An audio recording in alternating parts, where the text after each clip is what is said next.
የቀኔ ማስታወሻ ክፍል 159።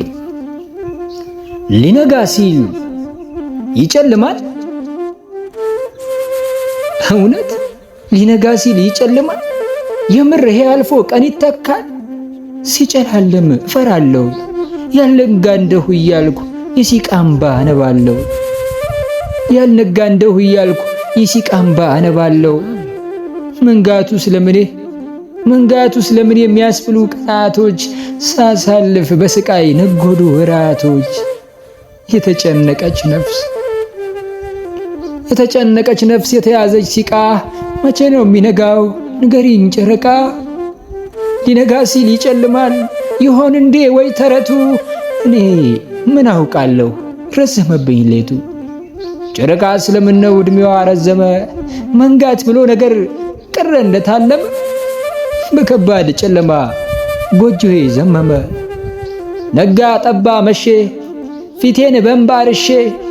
ዛሬን ፈገግ አልል ከትላንት ተውሼ። ትላንት ያለፈ ቀን ነገ ደግሞ መጪው ማን ይሆን ደስታዬን አሳልፎ ሰጪ?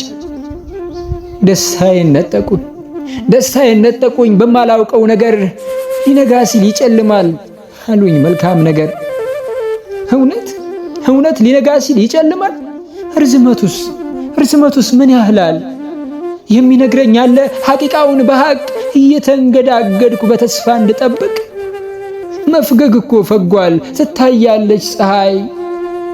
አንገትን መድፋት ነው አምላክ የባረከው አዲስ ቀን እስኪታይ። ይሄ ጊዜ ማለት ግራ ገቢር ነገር፣ ኋላ ያየነውን ከፊት የሚያሻግር። ምን ድረስ ነው ሌሊት? የት ድረስ ነው ጫካ? ጊዜ የልብ ነው በእምነት የሚለካ። እስከ መች ነው ሌሊት? እስከ መች ነው ንጋት? መቼ ትገኛለች እውነት ስንፈልጋት? አይነጋም በቀላል አይመሽም እንደ ቀልድ፣ እንዲገለጥል ከልብ ተዛመድ። ተመስገን የኔ ጌታ ያሰብኩት ሞላልኝ። ደመናን ጠቅልሎ እግሬ ስር ጣለልኝ። አዎ እውነት ነው ሊነጋ ሲል ይጨልማል። ትዕግስት ከሌለን ተስፋ ምን ያደርጋል? እውነት ነው የጨለመው ሌት ይነጋል። ተስፋ በሱ ያለው መቼ አፍሮ ያውቃል? ድንግል ሆይ ክበሪ ዳግም ከነ ልጅሽ። አዲስ ቀንን አየሁ ዛሬማ በልጅሽ።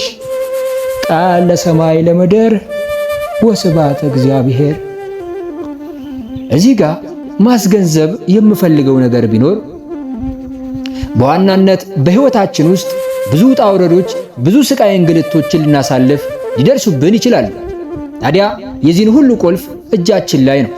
ትልቁ ጥያቄ ቁልፉን እንዴት እናግኘው ነው። እነሱም ትዕግስትና ማስተዋል ናቸው። እነዚህ ሁለት የማይነጣጠሉ ቢነጣጠሉ ግን ተራ የቃላት ጋጋታ ሆነው እናገኛቸዋለን።